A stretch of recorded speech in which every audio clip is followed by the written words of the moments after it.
সামনেই আসছে পৌষ পার্বণ, আমাদের পিঠে খাবার দিন বাঙালিদের। তো আচ্ছা, একটা কথা বলি, আপনারা কি পিঠে নিয়ে কখনো যাত্রা করেছেন? মানে, আমি তো শুনেছি পিঠে নিয়ে যাত্রা করলে তেনারা নাকি পেছন ধরে। তো আপনাদের সাথে কি এরকম কখনো ঘটেছে? তাহলে বলিয়ে শুনুন। আমি এরকম একদিন পিঠে নিয়ে বাড়ি যাচ্ছি, অনেক দূর যাব। তখন আমি পাটনা থাকতাম, কারণ আমি নিজে পিঠে বানাতে পারতাম না। তখন মা বানিয়েছে, মা বারণ করা সত্ত্বেও আমি পিঠে নিয়ে পাটনার উদ্দেশ্যে রওনা দিই।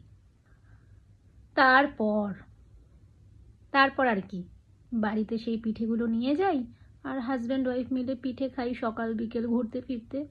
আসলে আমাদের মাথার মধ্যে ছোটোবেলা থেকে এমনভাবে ঢুকিয়ে দেওয়া হয়েছে, পিঠে নিয়ে যাত্রা করলে নাকি কিছু খারাপ হবে তোমার সাথে, পিঠে নিয়ে যাত্রা করলে নাকি অমুক হবে তমুক হবে। অ্যাকচুয়ালি আমি অনেকবার যাতায়াত করেছি, তারপর থেকে কোনোদিনই আমার সাথে কিছু হয়নি। আর যদিও বা কিছু হতো, সেটা পিঠে নিয়ে যাওয়ার জন্য নয়। পিঠে তো একটা মিষ্টি, পৌষ পার্বণের মতন একটা উৎসবে আমরা পিঠে ঘরে ঘরে বানাই, বিভিন্ন রকমের পিঠে বানিয়ে সেই পিঠে খাই। সেই পিঠে একটা মিষ্টি, সেটা কি করে অশুভ হতে পারে বলুন তো?